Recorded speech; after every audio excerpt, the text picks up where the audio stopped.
नमस्कार फ्रेंड्स, कोकण कन्या चॅनलमध्ये आपलं स्वागत। आज 31 मार्च 2025 स्वामी समर्थ प्रकट दिन। आपल्या व्हिडिओतून आज आपल्याला स्वामी समर्थ प्रकट दिनची कथा ऐकायला मिळणार आहे।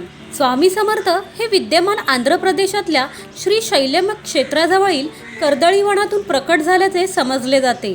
त्यांनी तेथून आसे टू हिमाचल भ्रमण केले। इसवी सन 1459 मध्ये माघ वद्य 1 शके 1380 या दिवशी श्री नृसिंह सरस्वती स्वामी महाराज यांनी गाणगापुरास निर्गुण पादुका स्थापन केल्या व त्यानंतर शैल यात्रेचे निमित्त साधून ते कर्दळीवनात अदृश्य झाले।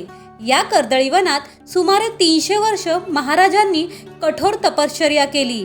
या काळात मुंग्यांनी त्यांच्यावर वारुळ रचले होते। एके दिवशी उद्धव नावाचा लाकूड तोड्या कर्दळीवनात लाकडे तोडीत होता, तेव्हा त्याच्या हातून कुऱ्हाड निसटली व ती वारुळावर पडली। हे निमित्त समजा, कारण स्वामी महाराजांना भक्तांच्या कल्याणासाठी प्रगट व्हायचेच होते। कुऱ्हाड वारुळावर पडताच त्यातून रक्ताची धार उडाली। क्षणातच दिव्य प्रकाश पडून उद्धव समोर एक तेजस्वी मूर्ती प्रगट झाली।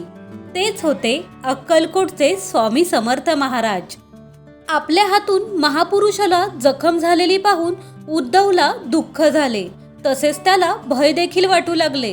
पण महाराजांनी उद्धवाला अभय व आशीर्वाद देऊन गंगातीरी प्रयाण केले।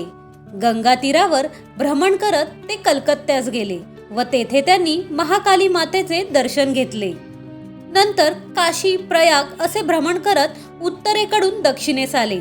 श्री स्वामी समर्थ पंढरपूर मोहोळ असे भ्रमण करीत सोलापुरास आले। त्यानंतर मंगळवेढे नामक गावात स्वामींनी काही काळ वास्तव्य केले व तिथल्या भक्तांना विविध स्तरावर मार्गदर्शन केले। इसवी सन 1856 मध्ये स्वामी महाराजांनी अक्कलकोटमध्ये प्रवेश केला व तिथल्या 22 वर्षाच्या वास्तव्यात अक्कलकोट हे तीर्थक्षेत्र झाले। येथे त्यांनी जगातील अनेक मान्यवरांना मार्गदर्शन केले। आपल्या व्हिडिओतून स्वामी समर्थ प्रकट दिनाची कथा कशी वाटली कमेंट बॉक्समध्ये नक्की कळवा आणि थोडक्यात आणि सविस्तर भाषेत तुम्हाला समजलेली ही स्वामींची कथा तुमच्या मित्र मैत्रिणींपर्यंत नक्की शेअर करा। भिवू नकोस, मी तुझ्या पाठीशी आहे हे स्वामी समर्थांचं वाक्य अनेक भक्तांना संकटकाळी आधार देतं। श्री स्वामी समर्थ। पुढचा व्हिडिओ घेऊन आपण लवकरच भेटू। तोपर्यंत थँक यू सो मच।